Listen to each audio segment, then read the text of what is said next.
Allora, ci sono queste richieste che voi fate ai neoparlamentari sull'emergenza energetica. Tetto massimo al prezzo dell'energia, l'aumento dei crediti di imposta sulle spese energetiche del terzo trimestre. No, c'era un messaggio prima, poi le leggo tutto quanto. E poi la separazione in bolletta del costo dell'energia da quello del gas. Messaggio. Chi governava ha inviato armi all'Ucraina, posto sanzioni alla Russia e ammazzato gli italiani. Speculazione? Fuori i nomi degli speculatori. Metano in Adriatico, centrali nucleari, rigassificatori di corsa. Questo è veramente, questo è vero, perché speculatori, ormai fuori i nomi, si sanno quali sono le grandi compagnie, quelle che commercializzano il metano, l'energia, perché i piccoli, quelli che siamo nel mercato libero, quelli che sono entrati nel mercato libero, sono i primi a saltare. Abbiamo visto sono i primi a saltare perché non ce la faranno più a sostenere, e quindi quando saltano questi noi andiamo nel mercato, quello protetto. Nel mercato protetto però la pagheremo 1,5 volte in più la corrente, e quindi veramente questa è una follia pura. Cioè non ci sono delle situazioni che uno possa dire beh dai, andiamo verso questa strada che ce la caviamo. Oggi non ci sono, e quindi è inutile. Dopo hanno fatto tutta una serie di diciamo, valutazioni dal punto di vista proprio del governo, che secondo me qualche valutazione è stata enormemente sbagliata. Cioè tipo? Beh, chiaramente anche non pensare più all'Italia che all'Europa in questo momento, perché abbiamo visto che siamo su un momento terribile, ma mi sembra che anche in Europa ognuno pensi per sé. Allora la Germania 200 miliardi perché io devo abbassare, perché devo essere competitiva, se no altrimenti non lavoro più. L'Olanda pensa alla borsa sua, e quindi la Norvegia non ha mai preso tanti soldi come in questo momento. E noi chi è che resta col cerino in mano? Siamo noi. Ecco, allora la politica, che ha la competenza e la forza di farsi sentire anche a livello europeo, dire o siamo l'Europa o non lo siamo, che decidano bene qual è il loro lavoro da fare. Assolutamente, questo è importante. Un'altra cosa, lei ha proposto appunto questa distinzione a proposito di bollette all'interno della bolletta stessa. Perché separazione in bolletta del costo dell'energia da quello del gas?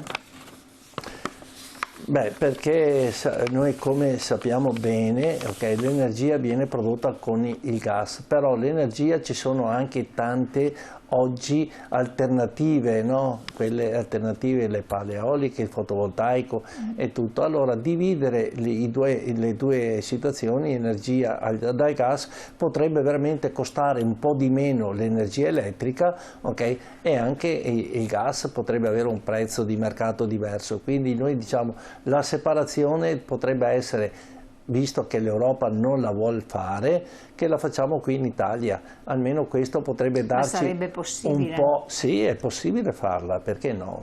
Gli altri paesi si stanno arrangiando. Ecco, e quindi pensiamo anche noi al nostro paese, cioè in un momento di crisi, ma l'abbiamo visto anche durante la pandemia.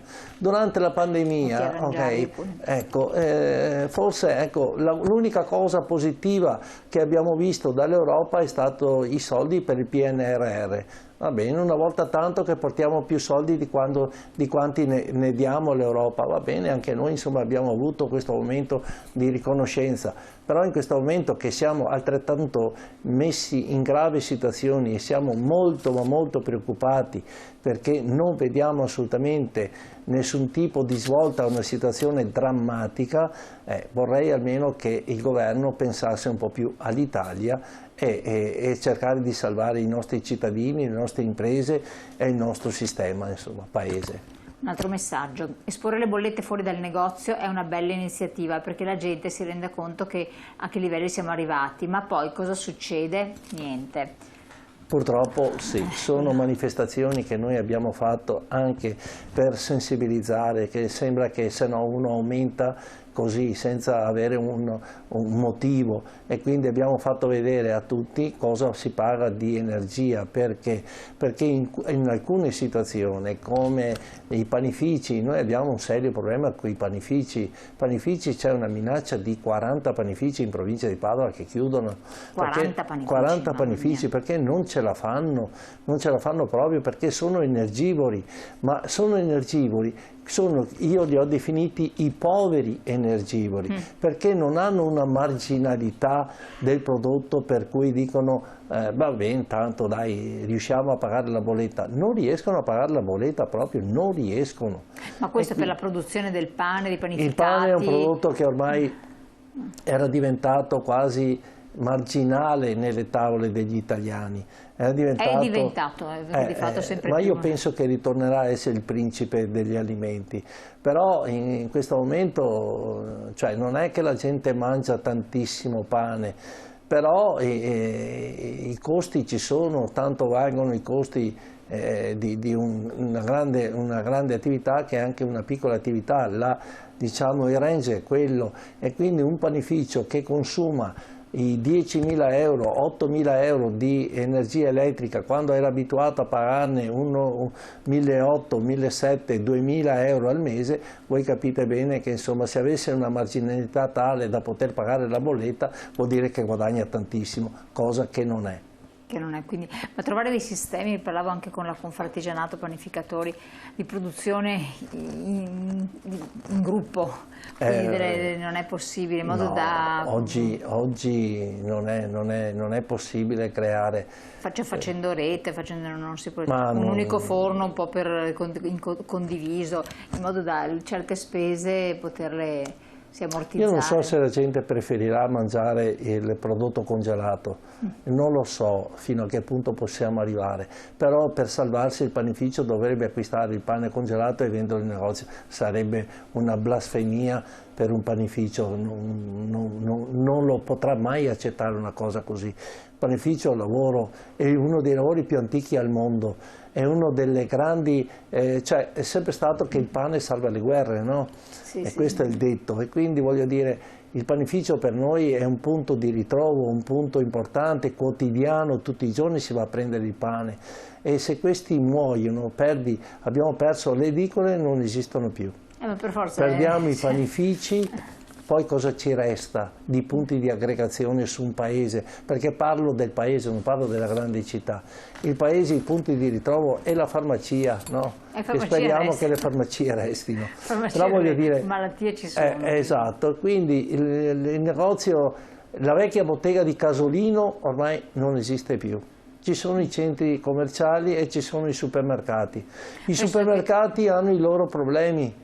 E non da poco, e quindi speriamo che la situazione tenga, me lo auguro di cuore che tenga, però nonostante questo io dico che dobbiamo sempre essere italiani e avere coraggio e avere fiducia. L'abbiamo dimostrato in tante situazioni, nello sport, nel sociale, nel volontariato, che noi ce l'abbiamo sempre fatta, e dobbiamo impegnarci tutti a essere coerenti e avere coraggio di portare il cuore oltre l'ostacolo, e molto probabilmente questo Paese ce la farà, ne sono convinto. Ecco, tanti ci hanno chiamato dicendo: ma suggerite voi, anzi chiedete a chi rappresenta la categoria, che magari hanno fatto delle valutazioni, dei calcoli, come riuscire a far fronte senza dover necessariamente, tanti hanno rincarato, anzi diciamo che tutti hanno rincarato i prezzi, a fronte soprattutto per certi generi, visto abbigliamento, calzature eccetera, del fatto che la gente non ha comprato o non compra, cioè vede quel prezzo e dice vabbè,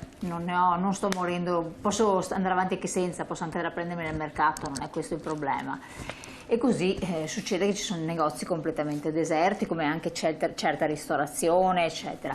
Chiedono un po' delle ricette, se l'associazione di categoria ha studiato dei sistemi per far fronte, che cosa può essere vincente come tecnica di approccio. Voi state valutando più che altro, perché poi... Sì, stiamo valutando, perché non vogliamo giocare una partita al ribasso, non vogliamo che la gente compri o prodotto contraffatto o che compri materiale di scarsa qualità, vogliamo sempre mantenere, perché diciamo, dare la garanzia dei prodotti che noi vendiamo nelle nostre attività, e quindi abbiamo contenuto i prezzi il più possibile, abbiamo fatto sempre, perché vengono nella nostra associazione a chiederci anche dei parametri, come possiamo, esatto. Cioè non è che facciamo cartello, però cerchiamo di dare indicazioni a seconda della potenzialità di ogni negozio, però stiamo veramente molto attenti nell'aumentare i prezzi. Non vogliamo cadere in una concorrenza sleale a fronte di chi sta vendendo i prodotti, e parlo di centri in grosso che conosciamo ben tutti nella nostra città, okay? E dove magari andiamo ad arricchire quella situazione là, e andiamo a perdere quelli che pagano le tasse, quelli che fanno il loro lavoro, quelli che hanno dipendenti, quelli che sono là al mattino ad alzare la saracinesca. Ecco, cerchiamo di preservare quelli là, perché sono quelli che ci mantengono, e quelli che dopo, quando è il momento, okay, di pagare le tasse o di asfaltare la strada, sono anche quelli che portano i soldi, non gli altri. Gli altri non portano assolutamente niente, anzi fanno morire quelli che lavorano onestamente e correttamente. Vado in vacanza in Meridione e i negozi alimentari sono molto utilizzati, mentre i centri commerciali un po' snobbati. Questo perché nei negozi si trovano prodotti allo stesso prezzo della GDO, mentre da noi è impossibile. Come mai? Questa è una situazione particolare, perché ho visto anch'io, ho appurato anch'io che al sud il prodotto costa meno, e me lo sono fatto 1000 volte il perché di questa domanda. Frutta e verdura conviene nei negozi e non certo nella GDO, ma costa come sì, il mercato da noi. Sì, ma comunque non è che, cioè, facciamo la distinzione. Nella bottega di vicinato, nell'alimentare nostro, trovi dei prodotti di qualità.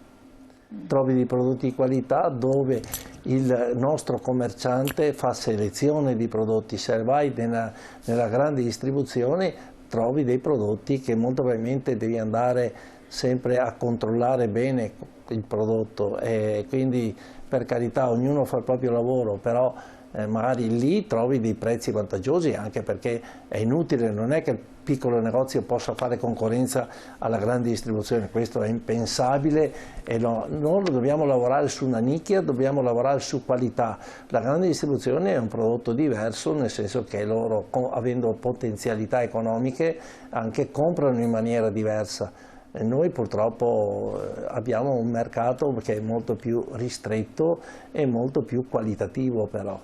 Certo, poi insomma sta la bravura della capacità del singolo, e speriamo che non iniziano a fare cose poco corrette, perché ho visto anche questo, adesso in questo periodo si sta vedendo un po' di tutto. Però devo dire anche a discapito dei nostri, perché sembra che al sud le cose sono gratis e qua no, ci sono degli affitti completamente diversi dal sud a qua, che si pagano in maniera diversa, anche il salario dei dipendenti è diverso, quindi qui abbiamo diciamo, la qualità della vita un po' più importante, quindi ci sono dei costi diversi da quelli che ci sono al sud.